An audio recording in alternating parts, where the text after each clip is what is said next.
So let me go ahead and introduce you now. All right, so are we recording? There we go. All right, so we're ready for our next guest. We have Dr. Erin Wilkerson here today. And Dr. Erin's going to talk about the aligned life, experiencing joy in all you do. Erin is a courageous, brave heart committed to passionately unleashing authentic action in all. And along with being a licensed chiropractor and energy worker, he's also the creator of the Aligned Life, a practice dedicated to aligning our lives with our most energizing and meaningful definition of what life is all about. To live an aligned life is able to find joy in all you do. So, Dr. Erin, I would love to start with this question that I'm asking all the speakers, and that is, what's something that absolutely lights you up that not everyone knows about you? Oh, that not everybody knows about me? What lights me up is, and most people probably know this, so I'll see if I can dance around to something else. What does light me up the most of anything is just being of service. Being of service and having fun is what life's about for me. And so when I'm in that space, that's when I'm lit up. That's when I'm here with you. The moment before this and the moment after this will be neat. But the moment that I get to start to be here and I get to start to speak to the audience and I get to start to be of service and share what it is that I think are my gifts and share what it is, that's when I'm lit up. I mean, that's when I'm the most lit up that I can ever be. So that's to me what alignment is about. What lights me up beyond that, everything else is a little bit less lit up compared to that. I mean, that's how I knew. So a number of years ago, about 5 years ago on my birthday, I typically don't work on my birthday, and I kind of just take the day off, and I have that ability to do that. And I had a client, her name is Leslie, and she asked if she could bring her 2 kids and her in to the office on my birthday. And I said, it's my birthday. And it happens to be a Friday, which I also don't typically work on Fridays. And I started thinking about it. And so I said, let me think about it. I'll let you know. And I was walking home that day and I thought about her and I said, what would you rather be doing? What would you rather be doing than spending the day doing what you love to do with people that you love to serve? And that's really when it hit me that there was just this level of, I want to go ride my bike. I want to go climb the mountains. I want to go play Frisbee, which, by the way, playing Frisbee lights me up. So that actually, if we get to that lights me up. But that's when I realized that that's what I love to do and so why not just create as many opportunities as I can to do that? And so, yeah, so I love that. So that question of would this be in service or would this, like I just heard, I don't remember, I think it was Monica said, would this serve the field? And that was the indication of, is this a yes or no? Well, would it serve the field? And it's the same kind of question is, would it be of service? And if the answer is yes, then it is a yes. Right, and it is. And so for me, I start with, once I know what life is about for me, right? Service and fun. I start with the assumption that I can be of service in any situation. Okay. So one of the ways to know, and so, we say don't make assumptions, we don't this, but to me, I can be of service in any situation. If a situation is painful to me, if it's uncomfortable, if I'm before I come onto this and I'm getting nervous and I'm getting this, the question that's going through my head is, I don't know how I'm going to be able to be of service. So that's where it becomes uncomfortable. And so once I go, wait, but I assume that I can be of service in any situation, then for me, it just becomes game on.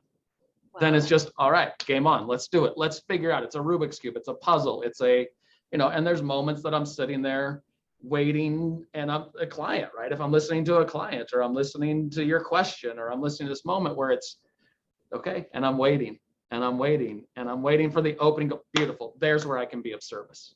And it's the same thing about fun. I assume that I can make any situation fun.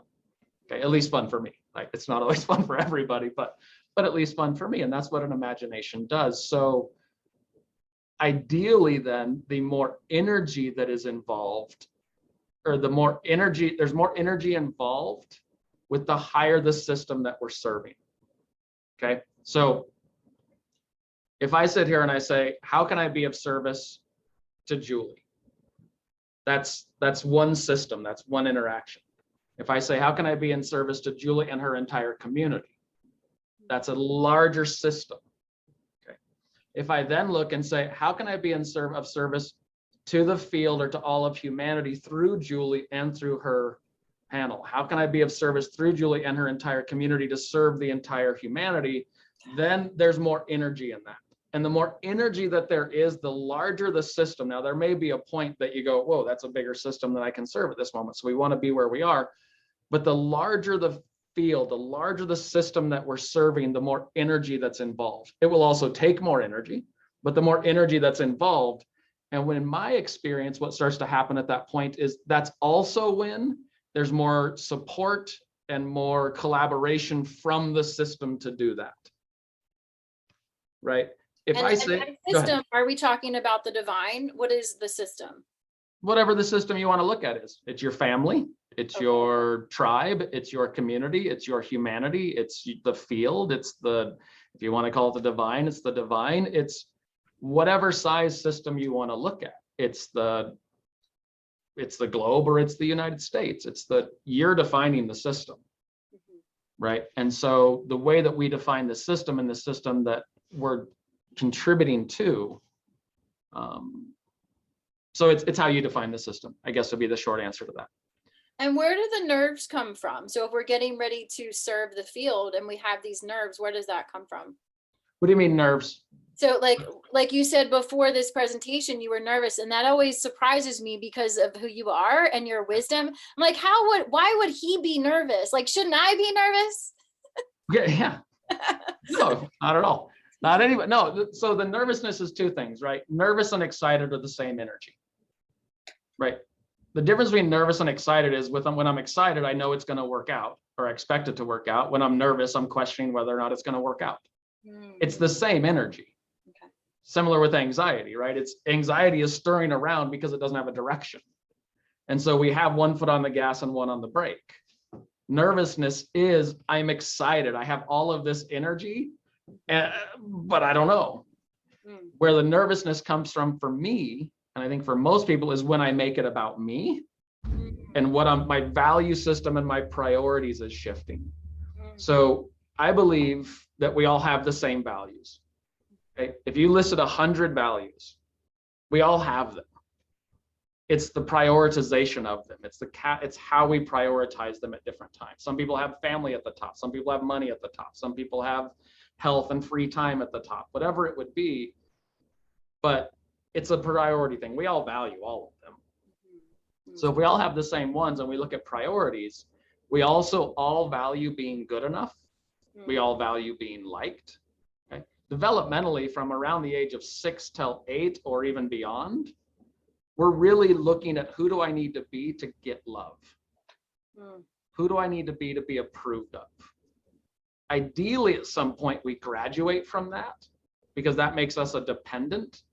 Okay, that's who do I need to be to get love, to get approval, to get milk, to get food, to get whatever I need to get.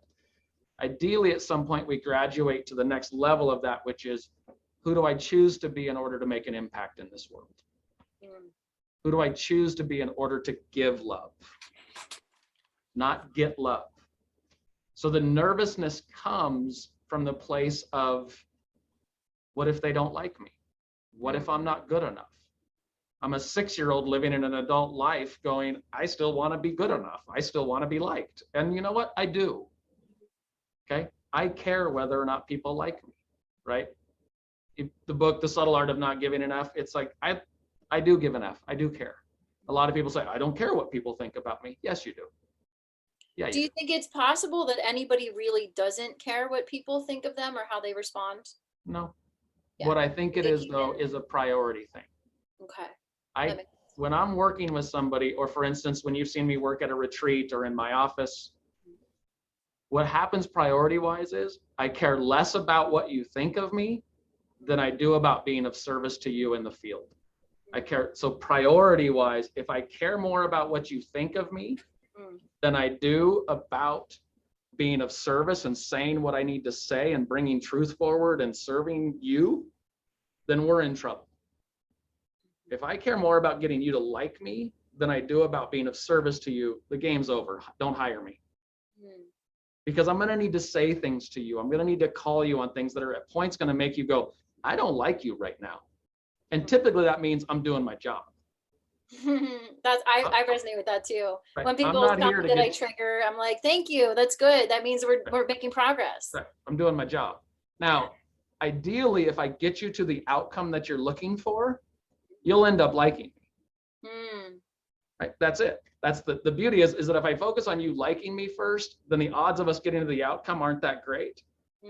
But if I get you to the outcome, you're probably going to end up liking me. So it's about detaching from if they like you or not to just wanting to be in service and helping them get that outcome. But isn't that their responsibility ultimately to get that outcome?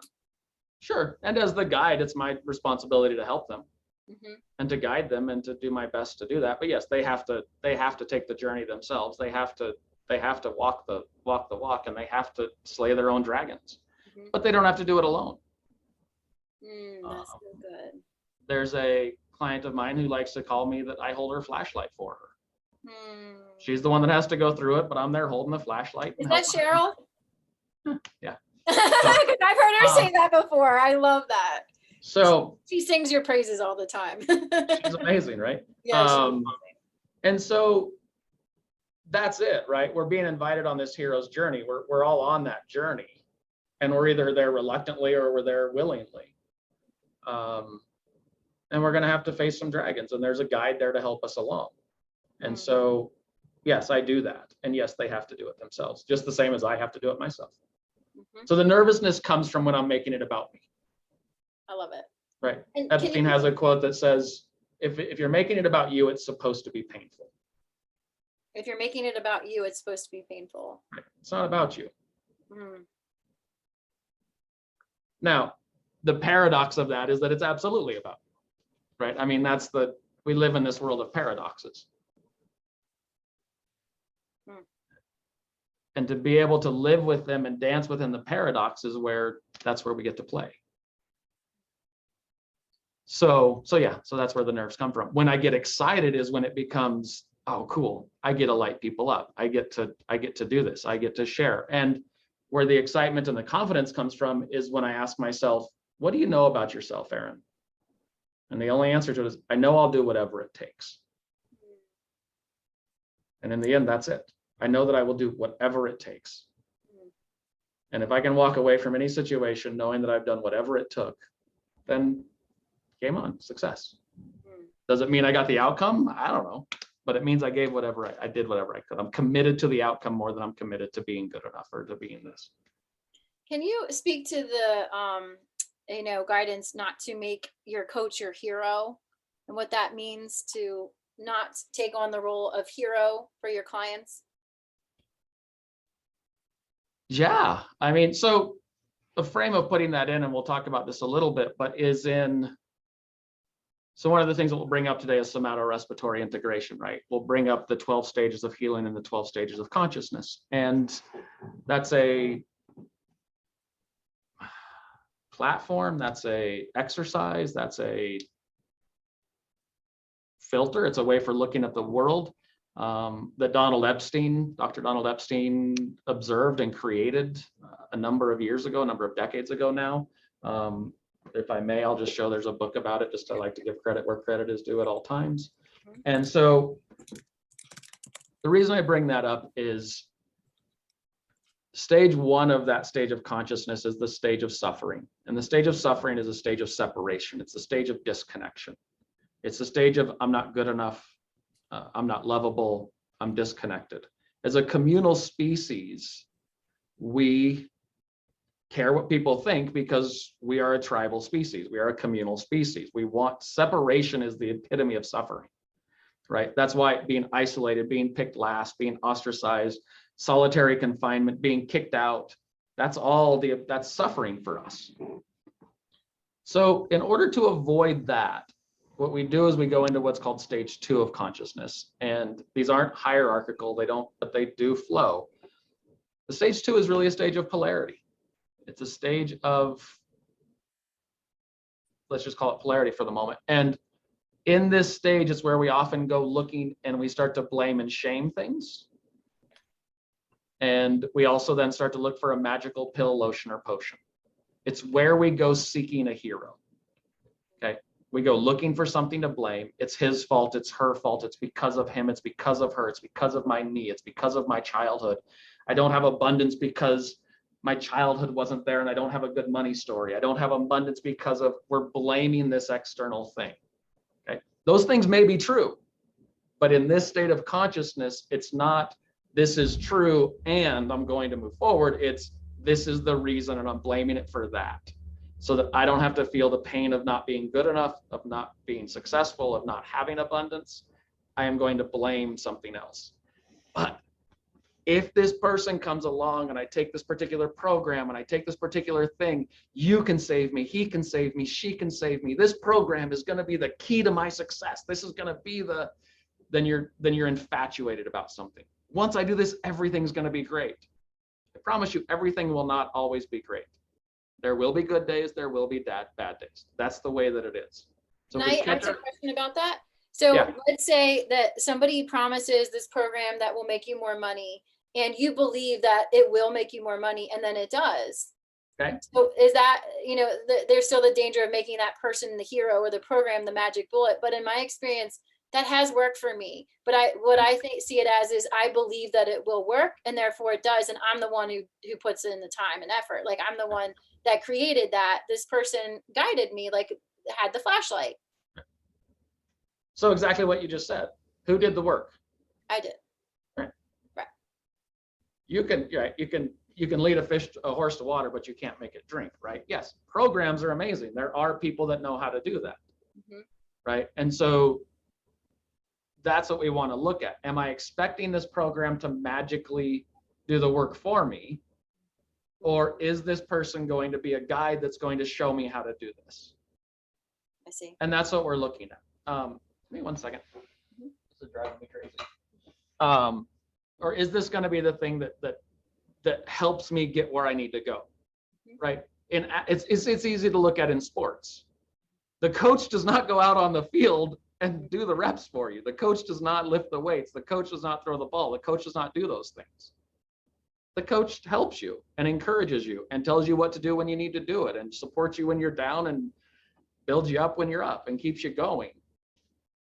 But if you expect the coach to go do it and then you don't succeed because the coach didn't go do it and you blame them, that's the thing. So the challenge with being somebody else's hero is that you will quickly become their zero. As long as what you're doing is working, then you're the hero. Once it stops working, then you're the zero and you become then what they blame. So in my experience, you don't want to be somebody's magical hero. And how do we avoid taking on a client who wants us to be that and gives us that title without us wanting that? Well, for one is you don't take on that client. So one of the ways that you avoid it is you get to sense of knowing what a person is looking for you to do. Finding ways to filter that out, finding ways to ask questions to let you know, how do you define success? What do you see your role is in this? Define who your program is not for. This program is not for people who are looking to have the work done for them. This program is not for people who are looking for a magical pill. This program is for the people who are willing to do the work. The success stories that I have and the success that I have had in my life with signing up for programs is I use the program to serve me and to serve my mission.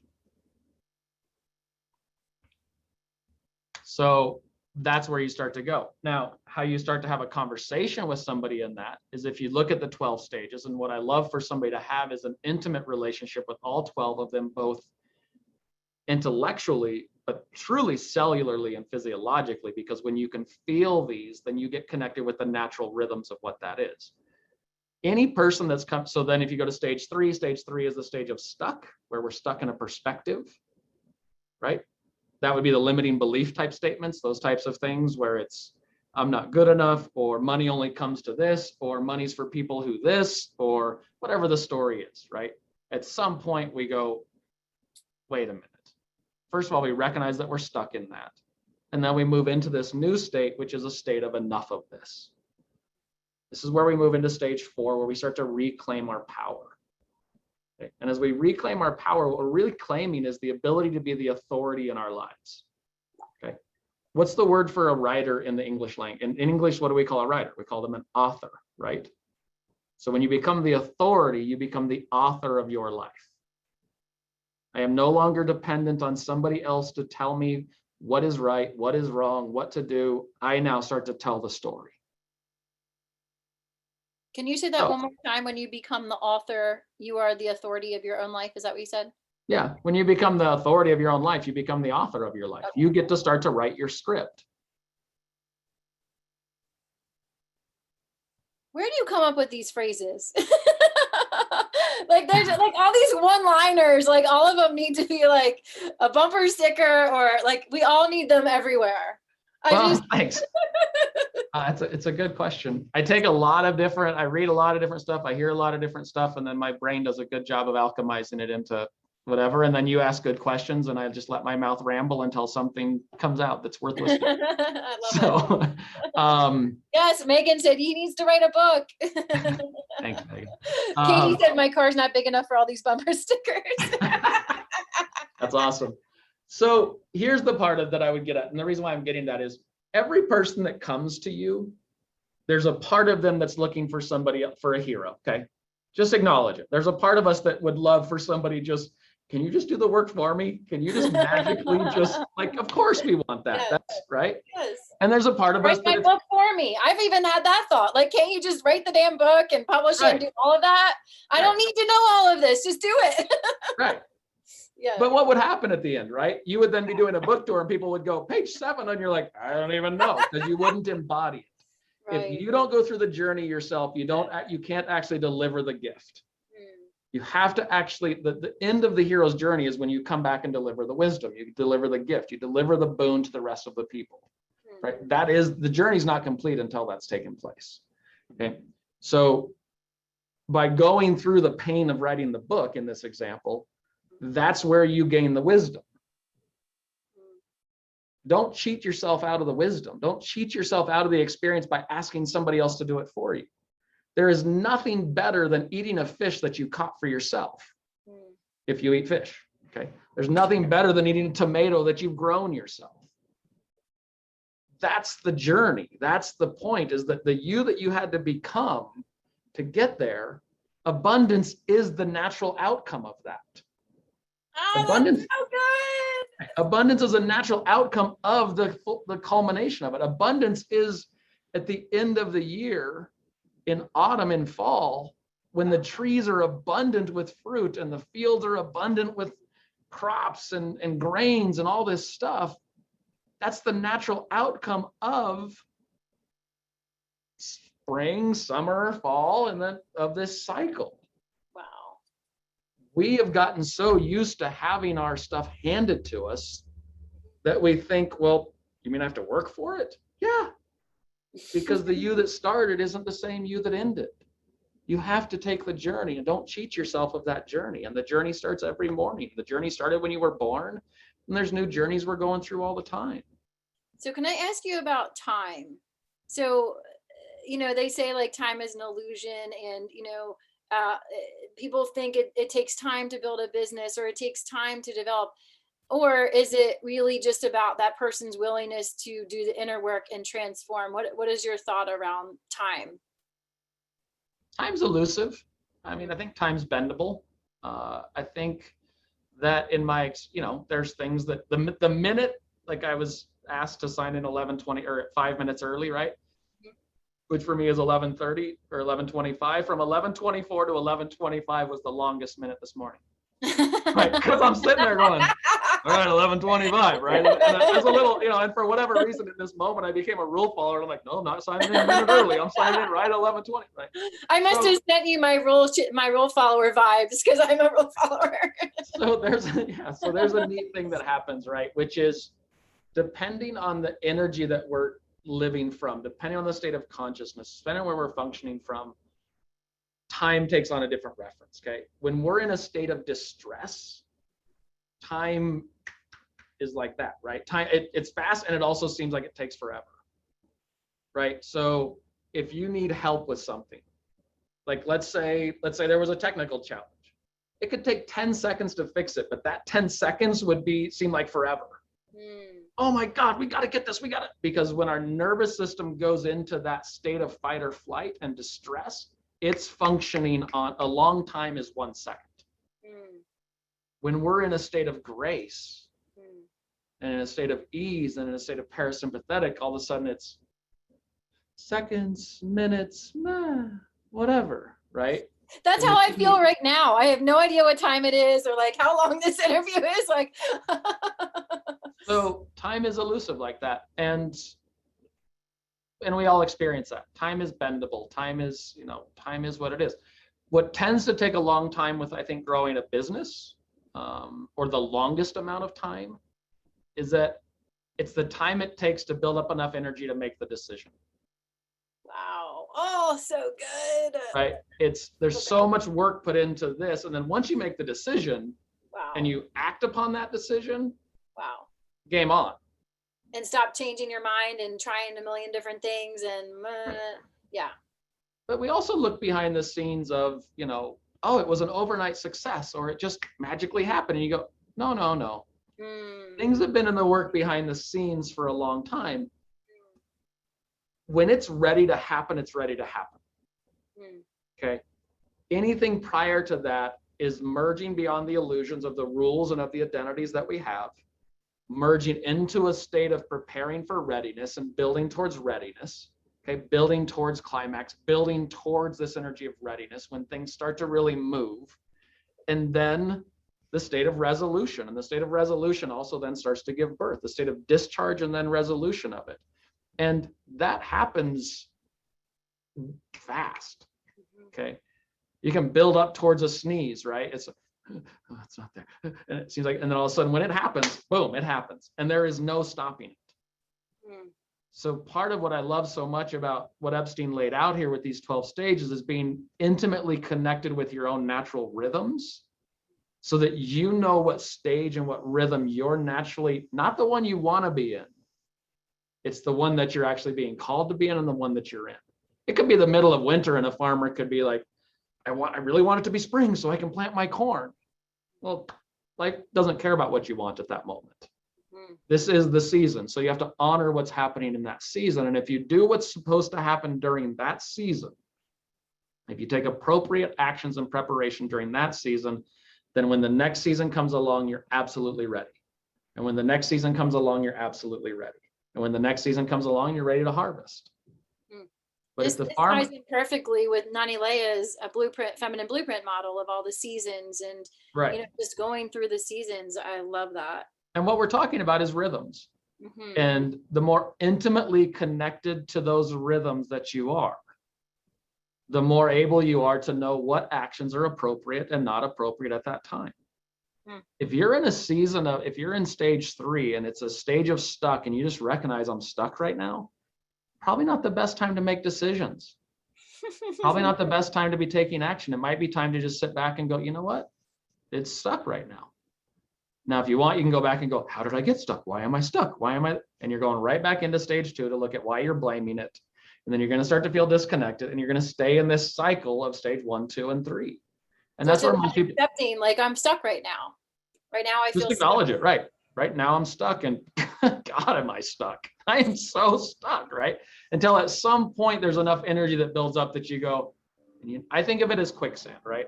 And we all kind of, it's amazing to me how many people know this, but if you find yourself in quicksand, there's kind of one rule that you don't do. And it's, you don't struggle. Because if you struggle, you'll sink faster.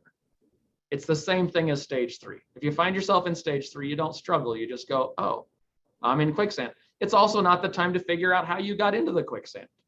It doesn't matter. You're here, you're in it. Yes. Be present in it. It's a time of peaceful waiting as well. It's a time for taking an inventory and just looking around and going, okay, here's where I'm at. Until at some point you go, you know what? Enough of this. Go, enough of what? This, all of it. Enough of playing small.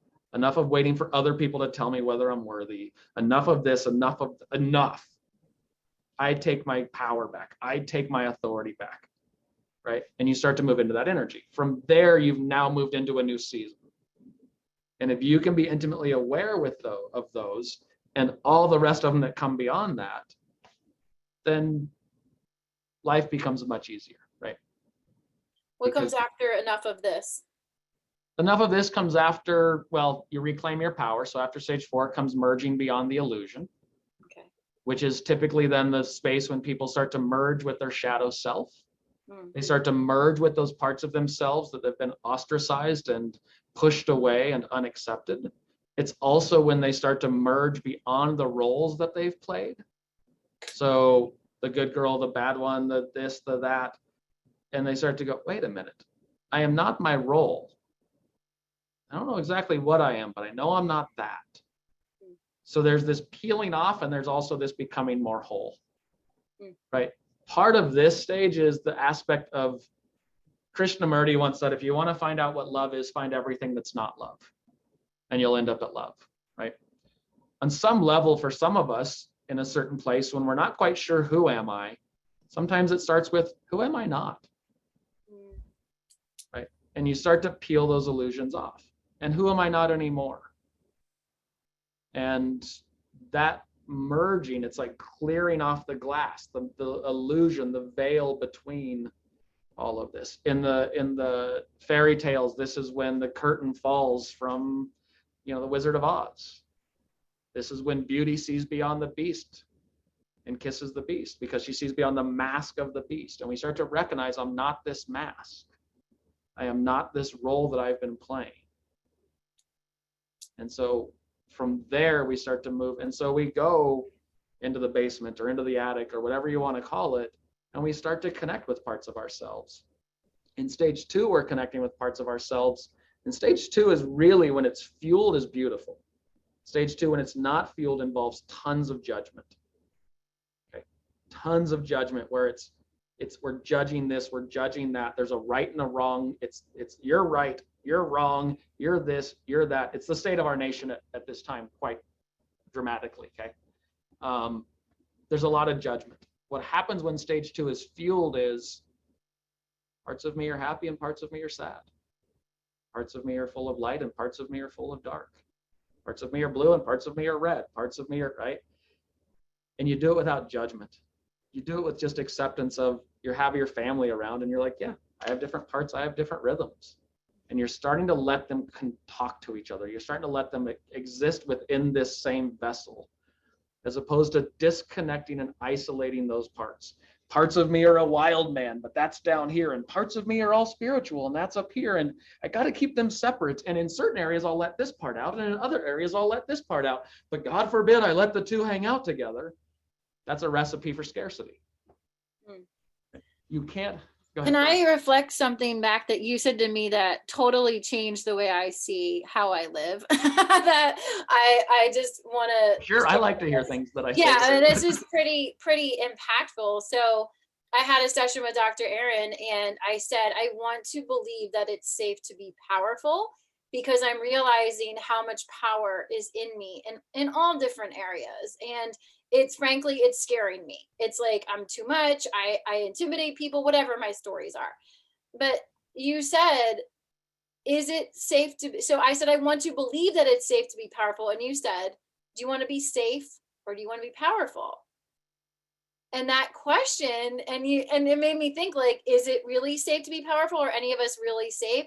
Why do we want to be safe? What does it mean to be safe? Like, it just caused so much inner dialogue for me and helped me to get to that place of, I am powerful. I'm really powerful and no longer afraid to be powerful. So can you speak a little bit? Thank you. And you also told me, you said we had an entrainment session together. He does entrainment therapy, and it was wild. Every time I've done it, I've had crazy visions and all this clarity come through. But the last time he said, when are you going to let go of the story that you're not loved or supported? What if today was the day you decided that's not your story anymore? And that changed everything for me. Just completely shifted my life, because I decided, yeah, I'm done with that stupid story. Like, I'm done with that. I am loved and supported. So can you speak a little bit to about power and, you know, that idea that we're safe, or, you know, just that connection that you shared with me? Yeah, thank you for sharing that. The two things on that. One that's neat is, well, I mean, it's just the story that you choose to tell. I'll keep it simple for a minute, right? You were getting something out of the story that you were not safe. You were getting something out of the story that you were unsupported. Okay. Whether we like it or not, we're getting something out of it. Okay. The I'm not supported means I don't have to take risks. That's a stage two. I'm blaming and shaming. If I had more support, then everything would be great. And then you go to this thing and you hire somebody to support you. Well, yeah, they're giving you the support, but you still have to go and take the leap. Okay. I'm not saying that bringing that person in and supporting you that's beautiful. Hire the guide, hire the support, join a support group, do what you need to do. But at the same time, you still have to go. If you're not ready to go, you're going to come up with, well, it's still not enough support. It's still not enough support. You've got all the support you've ever needed. You're choosing not to see it so that you can remain small. So good. Right. There's a benefit in it for us. I don't have to take a risk if I've got this story. Right. It's the same thing as my parents didn't give me enough discipline, or I didn't have enough of this, or this happened to me, or we're using the wound as a reason to not, and I swear I'm not being insensitive to wounding. I'm not, okay, just bear with me, okay? But we're using the wound as a reason to stay small. The wound is there to crack us open as a reason to become bigger and greater than we could have ever possibly been. Okay? That's part of how you know what. Do you remember what you just said? No, that's. The wound is there to crack. We record these things. We record them for that reason, so we can go back. But it really is. And that's part of how you know what life is about for you. That which was withheld from you as a child is what you're here to give. Wow. Right? So client comes into my office and I said, what do you really want to do with your life? Like, really, he was in this really enlightened state. He was in a really big space. He was in this thing. He goes, I want to empower children. I want to create an organization that empowers impoverished children, empowers this and empowers that. And I said, and it's easy to predict real quick. You go, let me ask you this. As a child, did you feel empowered? No, I had no power as a child. I couldn't. It's like, of course. You're wanting to give the gift from your pain. You're wanting to make sure that other people don't have to feel the same pain that you felt. Now, the other side of that, because there's two paths, is I felt this pain and I'm going to make sure everybody else feels this pain. I'm going to make sure that nobody gets supported because I didn't get support. It was hard for me. It's going to be hard for you. Or it was really hard for me. I'm going to make it easier for you. I want to make sure that you don't have to feel that. I want to make sure you don't have to have the experience that I had. Wow. It doesn't mean I'm going to do it for you, but I'm going to set the system up as a way to serve you on your way to there so that the system serves you. You don't serve the system. That's a part of how we know what life is about for us. Yes. And it doesn't mean you got to go get wounds. It doesn't mean we have to, right? There's plenty, right? But when we go from that space, it's there to inform us. And it's either going to be our excuse, I don't have enough support, then go get more support or become the support that you don't have. Ah, so good. Right? That's why you're doing what you're doing.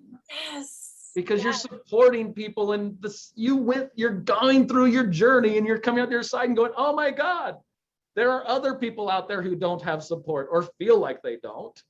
And let me be that support so that they can, and I'm going to pass this on. And it's, Johnny Appleseed planting apples across the world.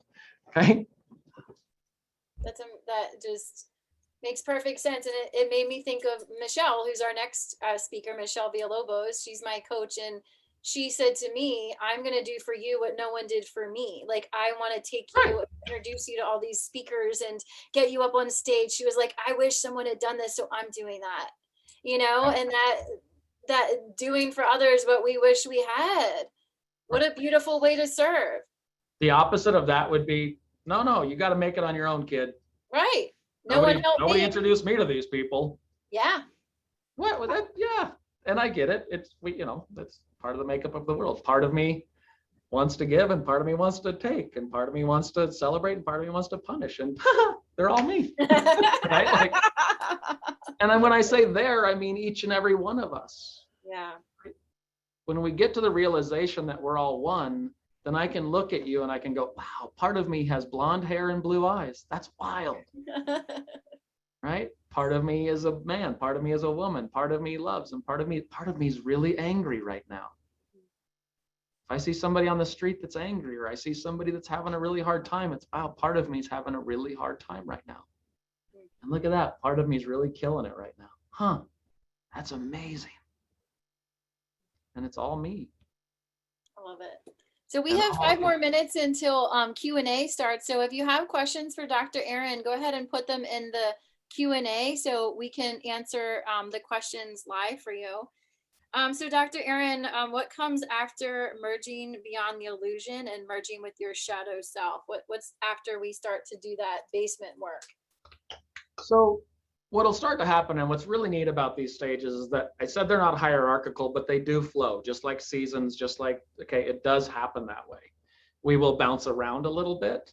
There is no one stage that's better than the other. You remember me saying it may not be the season or the stage that you want to be in, it's the one you're being called to be in. Mm-hmm. So again, the judgment, well, I don't want to be in this one. This one's good, this one's bad. You lost the game, okay? It's be in the season you're in. If it's winter, find a way to thrive in the winter, okay? Get out of the winter what it is. But as we naturally go through these, they'll feed into the next one. And the next one is the preparation for readiness. That's stage 6. And that's where we start to move into, this is a stage that's really neat, because this is a stage that if our life is, if this becomes the kind of where we function from, this is where what we're coming out of that, becoming more whole and finding our different selves. In stage 5, sorry, I'm bouncing around a little bit. I want to bring this together. In stage 2, there's judgment. In stage 5, it's massive curiosity. Okay. In stage 2, we judge our different parts and separate them and isolate them. Okay. When it's unfueled. Okay. In stage 5 is when massive curiosity comes in. It's when we start to go, do I like tomatoes? Do I like, what if I did do that? Well, I wouldn't do, well, what if I would? I could never, well, what if I could? Huh. And we start to really do that. And what'll start to happen is your body will start to do this. Because what's happening is there's a sensory motor strategy for every sense of self that we have. Sensory motor means a neural strategy. And it positions our spine and holds our body. For courage, for angry Aaron, there's this. For joyous Aaron, there's this. There's this sensory motor strategy. And when we start to do this, then we're shaking the snow globe. Right? So is that why I've started going like this? Like I've started doing that during like Monica's work, during Nani Leia's work. I go, my body, I'm like, what the heck am I doing right now? Like my body starts to move. There's different stages where that starts to happen, but part of that is that you're now becoming, I'm more receptive to things right now. Okay. If I'm in this, then I know it. So if you'll watch, you'll ask me a question, I'll do a little bit of this. Okay. Because I'm finding the Aaron that knows the answer to that question. Okay, I'm tuning him in, and then I go, okay, yeah, got it. And then you'll see I'll come in, okay. This is, okay, I'm ready. Okay. I don't know yet, got it, okay, and ready, right? Now what happens in ready that's really cool is this is when synchronicities and serendipities start to happen. This is when you start to work on something and somebody says, oh my God, I can totally do that. When you need a new roof and somebody says, I'm a roofer. When you need, right, it's when these things, because what starts to happen here is 2 different things. What you used to be attracted to in your previous self as being an unsupported you, and what you're attracted to as a powerful you are not the same things. So what happens around this area is what you're attracted to and what you're attractive to starts to change. The you that feels unsupported and feels, poor me, I'm so unsupported, which there's a strategy for that as well, by the way. So attracts very different, is going to attract probably a mate that wants to be the savior, that wants to be the knight in shining armor, that wants to save you. And then you go, but I don't want to be saved. And he's like, well, then what part are you playing? And so then you step into your power. And now he's like, well, what role do I have then? Because you just changed the agreement. We got into this, that you were the damsel in distress. I was the knight in shining armor. Now you want to take your power back. I don't know what my role is anymore. Therefore, I either have to keep you small or I have to figure out how to play your partner, or I got to go. So Make good. sense?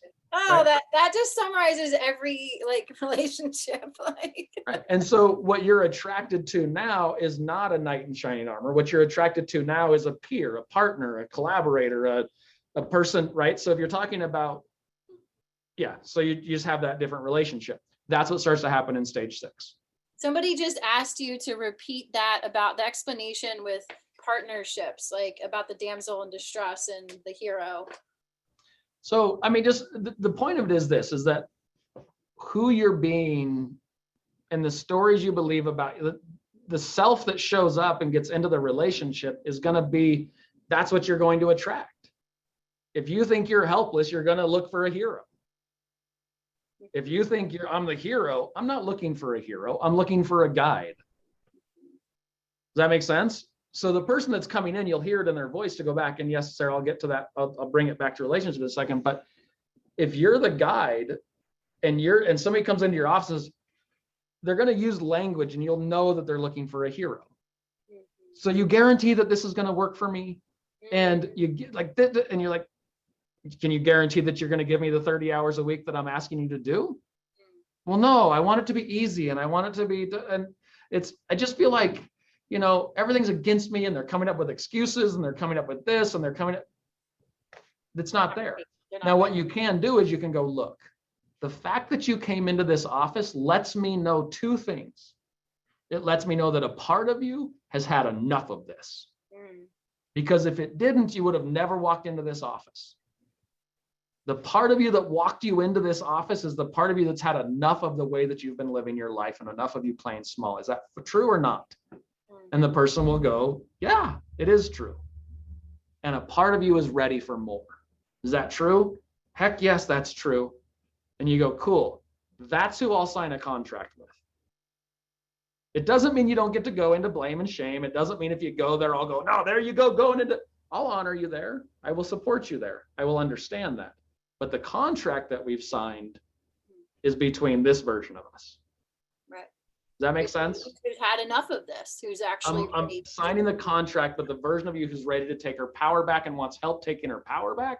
Right. Not with the version of you who is looking for somebody to fix it for her. Right. Or him or whatever. So good. Any other questions? Go ahead and put them in the Q&A for us so we can have Dr. Aaron answer those questions for you. So many, I'm like, my head is spinning, like what to even ask next. So that person that wants to make you their hero, their magic bullet, what can you say to them to let them know? I mean, and I guess that would be kind of being manipulative to like try to influence them to get to that place, because that's not our work. Like, you're either there or you're not, right? Because you choose what stage of healing you're ready to be in. Oh, kind of. They walked into your office for a reason. Okay. Here's real brief on this. I see three different levels. You use the word manipulation and influence in the same context and sentence, and to me they're very different. Right. Manipulation is if I'm not valuing you. Manipulation is if I'm trying to get you to change to better me. That's manipulation.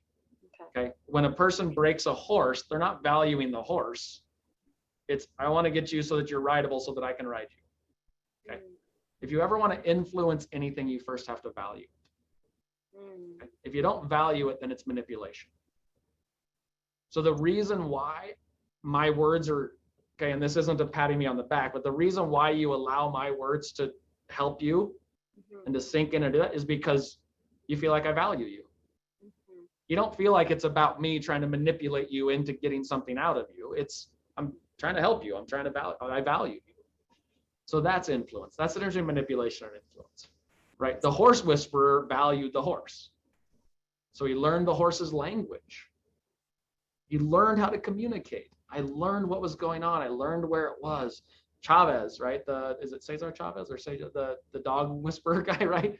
Same thing. He learned the language of the animal to where he gets to communicate with them, and that's why he has so much influence. He's not manipulating them. He is influencing them, and they trust that, oh, this is in my best interest. So yeah, you can definitely, through a nice conversation, help somebody recognize that by giving their power away and remaining a dependent upon magical pills, lotions, and potions and old stories that keep them small may not be serving them.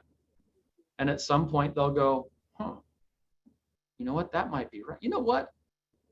I need a guide. I need somebody to help me, but they can't do it for me, because if they do it for me, I've been asking, yeah, enough of this. And you go, bang, game on. So right? why do people turn away support or love? Like, if that is what we ultimately want, is to be loved and accepted, why do we sometimes push that away?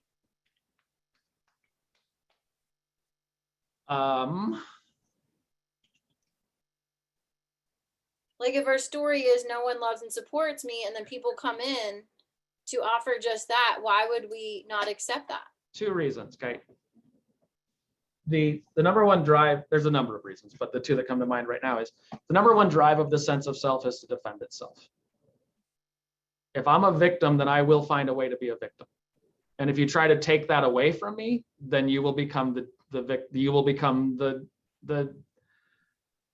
villain. Right?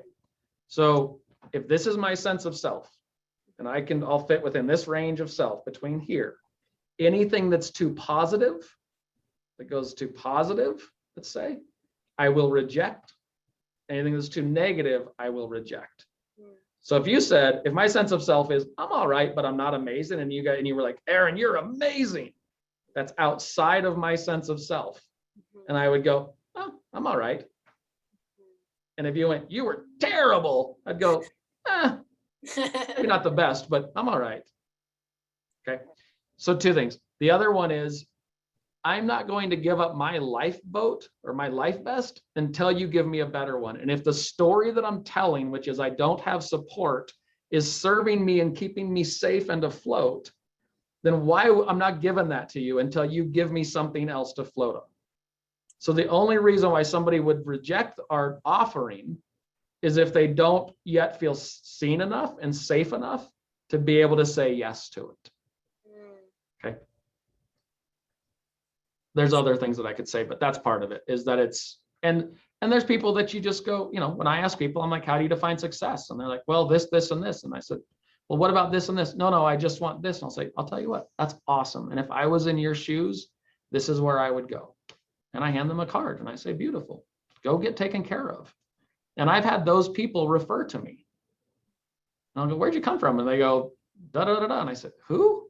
Because, and I don't remember for a minute, because then it's like, oh, wow. Because what they recognized was integrity. Okay. So what starts to happen is, well, I'll pause there for a minute, because otherwise I'll start going on forever. So other questions, everybody? Go ahead and put your questions in the chat. No questions for me. I know, like, it's just so deep. People, like, their heads are spinning. I know. I have like 3 pages of notes here, and I'm like, wow, like, this is deep stuff. This is why we record these, so you can go back and listen back. Megan said, just keep talking. So can I share something funny? So we went to a retreat with Michelle Villalobos, who is my coach, and Dr. Aaron came to present. And during Michelle's presentation, we were like going to the bathroom and getting snacks. And during Dr. Aaron's, we were like, no one moved. And then she said, does anyone need to use the restroom? And we were like, we're like, keep going. And she was like, well, I see how it is. You all got up a million times during my talk, and then Dr. Aaron comes and everybody's captivated the whole time. Well, I get to show up on stage in the spotlight I got to keep your attention for a couple hours. She's got to keep you guys' attention for a long time. So good. I do want to bring this into practicality for a minute, though, is that abundance for me is spending my time doing what I love to do and being who I love to be. Okay. So I talked about that. For me, it's about being of service and having fun. Okay. Here's the beauty, is that as long as I'm being of service or having fun, but as long as I'm being of service, then my life is full of joy. Okay. I've worked a job as a waiter. I've worked a job as whatever call centers, I worked a job, as long as I can frame it as I'm being of service, then it's enjoyable. Okay. Now think of it this way. If a person's life is about racing, right? They're a race car driver, they're whatever. If a person's life is about racing, they don't really care what the vehicle is. They just want to race, right? They'll run, they'll race on a bike, they'll race on a car, they'll race. Now, do they maybe have an ideal or a more enjoyable thing that they want to race? Yeah, I can race motorcycles, but I really like to race NASCAR. I really like to race this, right? But racing is their thing, okay? That's what service is for me, right? Doing it this way, doing it in different mediums is more enjoyable than others. But as long as I'm being of service, it's great. Now, here's the thing. I believe that we live in a world right now where whatever it is that you really enjoy doing and love to do, we live in a world right now where you can monetize almost anything. Okay. I have somebody that I follow on Instagram. I started following her. She had 100 people following her. And I don't follow a lot of people on Instagram, but she rides bikes and she does tricks on bikes. And I'll keep this short. I'll keep it concise. She does tricks on bikes. And she, all of a sudden now she has tens of thousands of followers. She's now part of a circus where she gets to ride and do tricks on her bike in the circus, right? And so she found a way to monetize that which she loves. And so if you love sitting around and talking with your friends, then put it on YouTube and start to have those chats on YouTube. If you start to, right, there's a way to monetize things right now. So here's my recipe for splendor, okay? And for splendor really is kind of / abundance. And here's what it looks like to me. Find out what it is that you love to do. And my initial, and it's like, well, I don't know what that is. Look under your nose. It's probably typically what you're already doing. Like I said, being a waiter, doing these things. If I see somebody on the street that's like looking at a phone like they're lost, I can't help but go up and go, can I help you? Right? If I see somebody's car stuck, I push it out. I can't not do it. And when I'm uncomfortable is when I don't know how to be of service. So that was one of the clues of like learning, what is life about for me? Well, what do I do naturally? What am I compelled to do? And what is in pain? Find out what it is you love to do.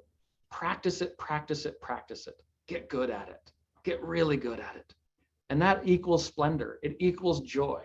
Okay. Now, if you want to monetize it, either find a way to monetize it or hire somebody that loves to help people monetize things, is really good at it. Right. 𝐤𝐤𝐤𝐿 and has a model for you and knows how to help monetize what it is that you love to do. Right. I love that. So just in practicality, it's really a simple, now there's a lot of work to do in that. Not work isn't the word, but there's a lot to go through. Yeah. Anyway, thank you. I love it. I love it. So Dr. Aaron, this has been so beautiful, and talk about bending time. I had no idea what time it was or what. I was just so enthralled as always, and I can't wait to see you next month. I'm going to Denver. Yay! And we're going to spend a couple hours in a session. I cannot wait to see what unfolds. And then I'll see you in October as well, because I'm going to be in Michelle's program. So I will see you in October. So lucky me, two months in a row. Bring on the transformation. Bring on the basement work. I am ready. And something else I wanted to point out when you were speaking was about, talking about the stages of healing, and stage 5 about merging with the shadow self. That work that we avoid doing, that we don't want to look at, is exactly what leads to everything that we want. Like, it's like one step away from like, wow, look at all of this, and it's like being willing to do that work. And I just love that reminder. So thank you so much for that. Thank you for spending the time with us. This has been so beautiful and appreciated. Dr. Aaron has gifted us with an aligned session, and there is a link in the comments that Clarissa put in there. So go ahead and click on that to receive that gift from him. Thank you so much. I can't wait to see you. And actually, it's only like 3 weeks away now. Yay. Oh, thank you so much for having me. Thank you. And congratulations. This is beautiful. Thank you. Thank you so much. Bye-bye.